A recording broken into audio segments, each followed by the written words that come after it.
E aí, pessoal, tranquilo? Bom, vamos lá, dando continuidade aos nossos estudos. Mais uma decisão da STJ aí super interessante, e essa aqui trata da questão da prisão preventiva, né? É, já vem discutindo sobre isso, e vários doutrinadores também. A gente vem tratando desse assunto, porém, na prática, esse é um assunto ainda muito complicado, que é a decretação da prisão preventiva. As pessoas estão banalizando a prisão preventiva, né, deixando de observar questões técnicas para atender questões pessoais, no sentido de fazer a própria justiça com as próprias mãos e sai decretando prisão preventiva, ou pelo clamor social, ou supostamente pela gravidade do crime. Certo que às vezes, ou melhor, muitas e muitas vezes, não há a presença do requisito, de um dos requisitos do artigo 312 do Código de Processo Penal, e aí vem e se aplica a prisão preventiva do sujeito. Qual o problema disso tudo? Até você ingressar com habeas corpus, seja no Tribunal de Justiça, e provavelmente vai ser negado no STJ, STF, o sujeito fica lá preso lá por um bom tempo, talvez até anos. Então se deveria ter mais responsabilidade. Uma outra situação que acontece muito na prática, mas muito mesmo, é que às vezes se decreta uma prisão preventiva do sujeito sob a alegação de que ele não está sendo localizado. E eu tenho vários casos de relatos de pessoas que supostamente estavam envolvidas em algum tipo de crime, mas nunca se mudaram da localidade onde moraram, nunca foram procuradas pela polícia. E se instaurou um inquérito lá, e depois se encaminhou para o Ministério Público, foi requerida a prisão preventiva. Enfim, o que não é correto. E aí, se às vezes se aplicavam a prisão preventiva sob a alegação de que o réu estava se escusando de responder ao processo, quando na realidade ele nem sabia que tinham instaurado inquérito contra ele, quando na realidade ele nem sabia que estava sendo processado. Mas aí a prisão foi decretada.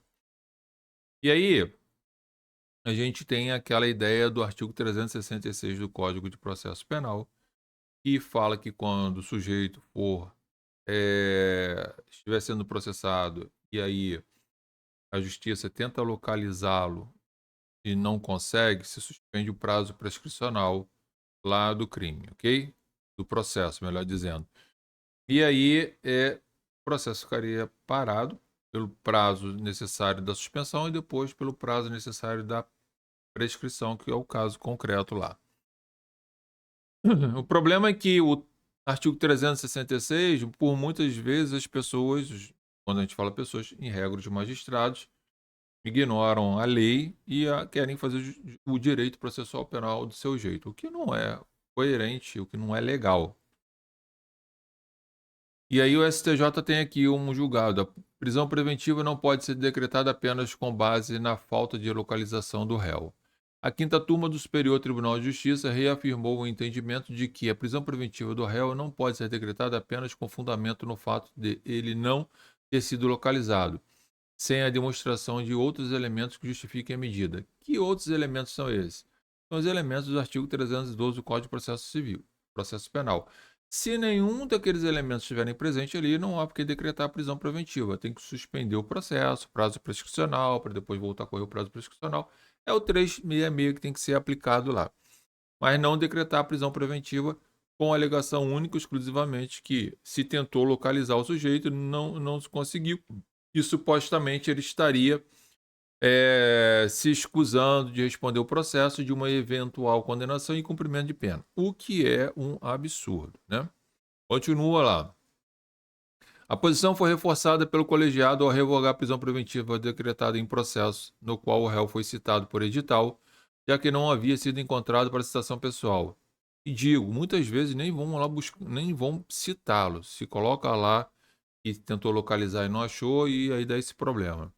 É a suposta e a famosa chamada fé pública que a gente tem tanto combate nesse negócio aí, né?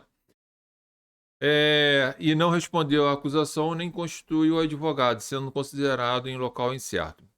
Para o juízo de primeiro grau, a falta de localização do réu colocava em risco a aplicação da lei penal e dificultava o desenvolvimento do processo, o que justificaria a decretação da medida cautelar extrema, que não é o correto. Após o acusado ser preso, a defesa requeriu habeas corpus ao Tribunal de Justiça de Minas, mas a Corte considerou que a decretação da preventiva estava devidamente fundamentada e que a medida era necessária para assegurar a instrução do processo. Em regra, o juiz, quando decreta, a gente tem visto que os tribunais estaduais têm mantido essa decretação da prisão preventiva. Você começa a resolver aqui no STJ e no STF. Enquanto isso, o sujeito está preso 1, 2, 3 anos lá, né? Risco processual não pode ser justificado apenas pelo paradeiro incerto do réu. O desembargador convocado João Batista Moreira, relator do habeas corpus à época do julgamento na quinta turma, citou doutrina e precedente do STJ no sentido de que a simples não localização do réu não pode levar à conclusão imediata que haja risco para a aplicação da lei penal. Claro que não pode, tanto é que tem o 366. As instâncias de origem não indicaram elementos concretos que pudessem justificar a segregação cautelar, o que evidencia a ausência de fundamentação do decreto prisional, destacou o relator. De acordo com João Batista Moreira, a doutrina considera que a menção à hipótese de prisão preventiva no artigo 366 do Código de Processo Penal não significa uma autorização para a decretação automática da medida, como mera decorrência da citação por edital.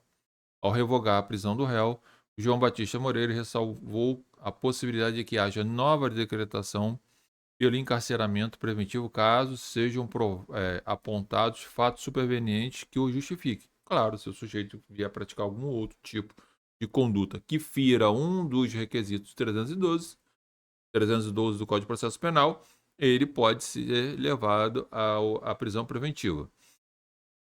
O acórdão é o RHC 17003. A gente pode observar aqui que, na realidade, nós temos um posicionamento firme do STJ nesse sentido. Então, o simples fato do sujeito não ter sido localizado para citação e intimação para responder a um processo, por força do 366, não se deve aplicar a prisão preventiva, com único fundamento na não possibilidade de localizá-lo, porque às vezes o sujeito nem sabe que está sendo processado porque ninguém foi procurar ele. Isso acontece muito, gente. Então é necessário que se tenha cautela na hora que se for decidir alguma coisa aí, ok? Fica esse julgado aí para vocês darem uma lida. Fiquem atentos para as provas que vocês estão fazendo, OAB, concurso e no dia a dia do seu caso prático. Comunidade Júri no Ar, nosso canal no YouTube, você pode se inscrever aqui em várias informações. E temos aí os nossos cursos na Hotmart, na KiwiFi, Lex Futura, e lá você encontra vários cursos aí.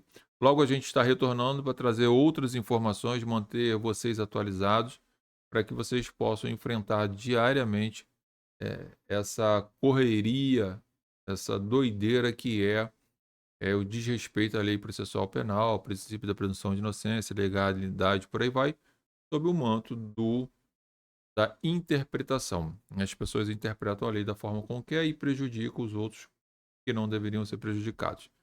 Grande abraço aí para todos, daqui a pouco a gente está retornando.